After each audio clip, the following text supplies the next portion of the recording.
हरे कृष्णा। आज हम पुंडरीक विद्यानिधि के जीवन चरित्र के बारे में जानने का प्रयास करेंगे। चैतन्य महाप्रभु, जो कि स्वयं श्री कृष्ण हैं और श्रीमती राधा रानी के भाव को लेकर कलयुग में चैतन्य महाप्रभु के रूप में भक्ति का प्रचार प्रसार करने नवद्वीप में प्रकट होते हैं। इनके पार्षद रूप में नित्यानंद प्रभु, जो कि बलराम जी हैं, और अद्वैत आचार्य, जो महाविष्णु और सदाशिव का मिश्रित स्वरूप हैं, गदाधर पंडित, जो श्रीमती राधा रानी हैं, और श्रीवास पंडित, जो कि नारद जी हैं। भगवान श्री कृष्ण की लीला में राधा रानी के पिता थे वृषभानु महाराज। वही वृषभानु महाराज चैतन्य लीला में पुंडरीक विद्यानिधि के रूप में आते हैं। इनका प्राकट्य हुआ बंगाल के चट्टग्राम में हुआ था। भगवान चैतन्य महाप्रभु ने अपने महान भक्तों का प्राकट्य अलग अलग स्थानों में कराया। उसका कारण ये है क्योंकि जहाँ जहाँ महान भक्तों का प्राकट्य होता है, वहाँ के सारे कुलों, सारे परिवारों का उद्धार होता है। इसलिए महाप्रभु चाहते हैं कि उनके विशेष विशेष जो भक्त अलग अलग स्थानों में प्रकट होकर उन सब का उद्धार करें। हरिनाम संकीर्तन शुरू हुआ तो सभी भक्त एकत्रित हो गए। नित्यानंद प्रभु, अद्वैत आचार्य, श्रीवास पंडित, गदाधर पंडित, मुरारी गुप्त इत्यादि। उस समय पुंडरीक विद्यानिधि वहाँ पर नहीं थे और चैतन्य महाप्रभु चाहते थे कि पुंडरीक विद्यानिधि भी यहाँ पर आएं। एक बार बहुत सुंदर हरिनाम संकीर्तन करने के बाद महाप्रभु पुंडरीक पुंडरीक पुकारने लगे। हे पुंडरीक, मैं कब आपके दर्शन करूँगा? इस प्रकार पुकारते हुए महाप्रभु रोने लगे। महाप्रभु पुंडरीक पुंडरीक पुकारते हुए मूर्छित हो गए। जब कुछ समय बाद महाप्रभु बाहरी चेतना में आए तो भक्तों ने पूछा, आप किसको पुकार रहे थे? हमें भी कुछ बताएं। तब महाप्रभु बोले, एक बहुत ही महान वैष्णव हैं।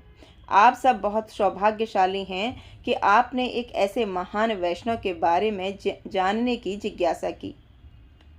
तो महाप्रभु बताते हैं कि ये हैं पुंडरीक विद्यानिधि। इनका जन्म चट्टग्राम में हुआ।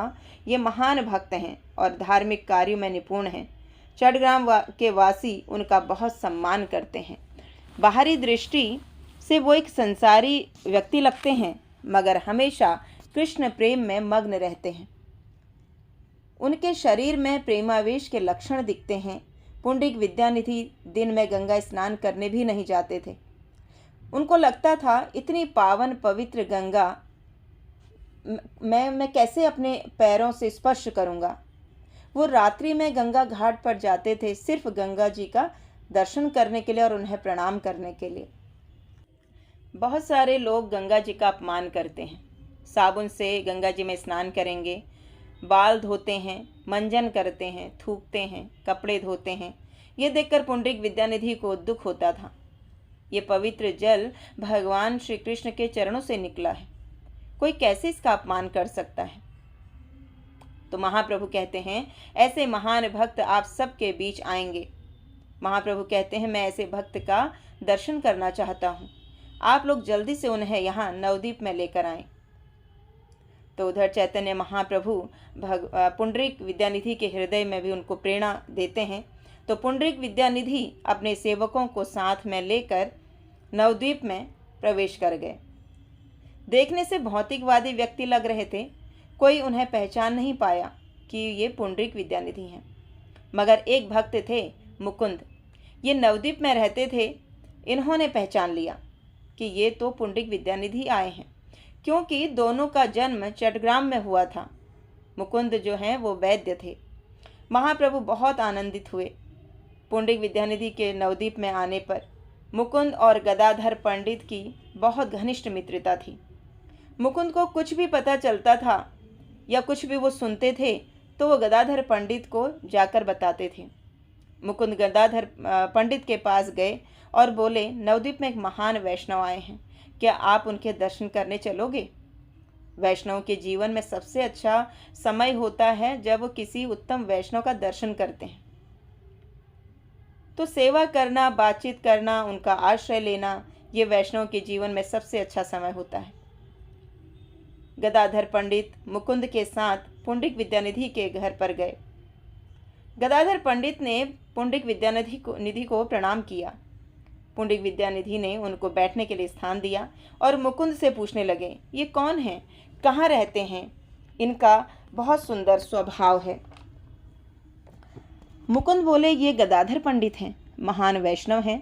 मुकुंद गदाधर की प्रशंसा करने लगे और कहा, जब इन्होंने सुना कि आप आए हैं तो आपके दर्शनों की अभिलाषा करने लगे। पुंडरीक विद्यानिधि सम्मान के साथ गदाधर से बातचीत करने लगे। विद्यानिधि बहुत सुंदर सिंहासन पर विराजमान थे। लाल रंग का मखमली वस्त्र धारण किए हुए थे। रेशमी चादर पलंग में बिछी हुई थी। उनके सेवक सेवा में खड़े थे। कक्ष में पीकदान भी सुशोभित था और एक सुंदर से पात्र में पान रखा हुआ था। उनके सिर के ऊपर मणियों से जड़ी हुई छत्र लगे हुए थे। बार बार आईना देख रहे थे। 2 सेवक चंवर डुला रहे थे। उनके फैंसी हेयर स्टाइल था। सुसज्जित पालकी पास में रखी हुई थी। देखने में सांसारी व्यक्ति लग रहे थे। गदाधर पंडित को डाउट होने लगा, क्या ये वैष्णव हैं? मन में शंका होने लगी। गदाधर के हाव भाव को मुकुंद समझ गया। मुकुंद ने कृष्ण का गुणगान करना शुरू किया। पुंडरीक विद्यानिधि कृष्ण कथा सुनकर भाव विभोर हो गए, बहुत विचलित हो गए। मुकुंद को बोले, और बोलो और बोलो। उनके हाथ पैरों से इधर उधर मारने लगे, हाथ पैरों को, और जो आसपास सामान था कक्ष का वो सारा अस्त व्यस्त हो गया, सारा गिर गया, टूट गया और हे कृष्ण करके पुकारने लगे। विद्यानिधि जमीन पर गिर गए। उनके सेवक उनको उठाने लगे मगर विद्यानिधि मूर्छित हो गए। गदाधर आश्चर्यचकित हो गए। ये मैं क्या सोच रहा था, ये तो महान वैष्णव हैं, मैंने इनके प्रति अपराध कर दिया। गदाधर ने मुकुंद का आलिंगन किया और बोले, आप मेरे सच्चे मित्र हैं। आपने मुझे ऐसे महान वैष्णव के दर्शन करवाए। गदाधर बोले, सबके गुरु होने चाहिए मगर मेरा कोई गुरु नहीं है। मुझे विद्यानिधि से ही मंत्र दीक्षा लेनी चाहिए। वो मुझे शिष्य स्वीकार कर मुझे वात्सल्य प्रेम प्रदान करेंगे, तभी मेरे अपराध क्षमा होंगे। इस प्रकार गदाधर ने मुकुंद को अपनी इच्छा बताई। मुकुंद बहुत प्रसन्न हुए। गदाधर रोते जा रहे थे। जब विद्यानिधि होश में आए तो गदाधर को देखकर उनको आलिंगन कर लिया। मुकुंद ने बताया कि गदाधर आपसे दीक्षा मंत्र लेना चाहते हैं। पुंडरीक विद्यानिधि बोले, ये बहुत अच्छी बात है, मुझे तो मणि मिल गई ना, मेरा सौभाग्य होगा कि ऐसा महान वैष्णव मेरा शिष्य होगा। तो इस प्रकार विद्यानिधि ने गदाधर पंडित को मंत्र दीक्षा प्रदान की और गदाधर पंडित ने पुंडरीक विद्यानिधि को गुरु रूप में स्वीकार किया और उनके प्रति किए गए उस अपराध के अपने आप को उससे मुक्त किया। हरे कृष्णा।